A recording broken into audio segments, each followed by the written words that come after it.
দর্শক, মৎস্য ভবনে আছেন আমাদের আরেক সহকর্মী আবির আহমেদ। সরাসরি যাচ্ছি তার কাছে। আবির, সমাবেশ ঘিরে আইন শৃঙ্খলা পরিস্থিতি কেমন দেখছেন?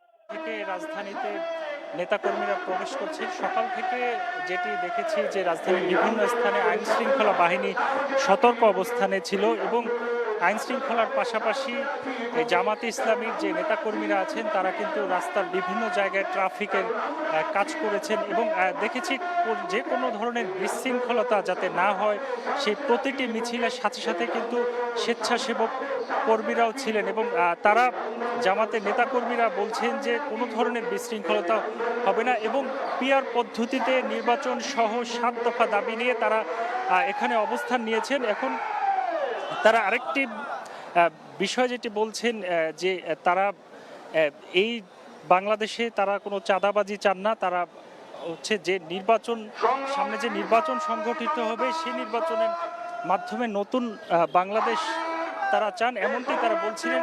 এদিকে আরেকটি বিষয় জানিয়ে রাখি যে আজকে ছুটির দিন হওয়াতে কিন্তু ঢাকার বিভিন্ন জায়গায় ঘুরে দেখেছি তেমন কোনো লোকজন রাস্তায় এই নেতাকর্মীরা ছাড়া তেমন কোনো লোকজন দেখা যায়নি। তবে বেসরকারি যারা চাকরিজীবী বা কর্মকর্তারা রয়েছেন তাদেরকে রাস্তায় দেখা গেছে এবং তারা কিছুটা ভোগান্তির কথা বলছিলেন, যেহেতু যানবাহনও কম ছিল যার কারণে তারা কিছুটা ভোগান্তির কথা বলছিলেন। কিন্তু বেশ কিছু রাজধানীর বেশ কিছু গুরুত্বপূর্ণ পয়েন্ট ছাড়া তেমন কোনো ভোগান্তি রাস্তায় দেখা যায়নি এবং আইন শৃঙ্খলা বাহিনীর পাশাপাশি এই জামাতের নেতাকর্মী যারা রয়েছেন তারাও কিন্তু কাজ করেছেন। তো এটি ছিল আমার কাছে সর্বশেষ। দর্শক, জানছিলাম নগরীর আইন শৃঙ্খলা পরিস্থিতির খবর। এই মুহূর্তে সোহরাওয়ার্দী উদ্যানে আমাদের আরেক সহকর্মী রয়েছেন ইফতেখার রেজা। আমরা সরাসরি যুক্ত হচ্ছি তার সঙ্গে। ইফতেখার, সমাবেশে জামাত ইসলামীর বাইরে অন্য কোনো দলের নেতারা এসেছেন কিনা জানাবেন।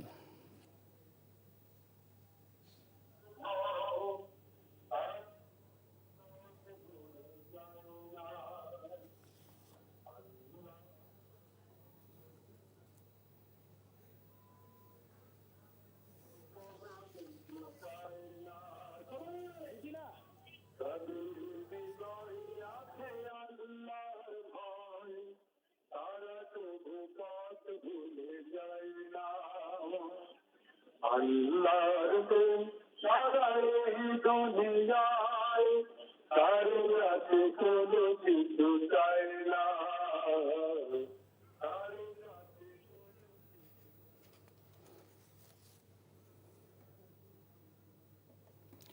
দর্শক, চলে যাচ্ছে অন্যান্য প্রসঙ্গে।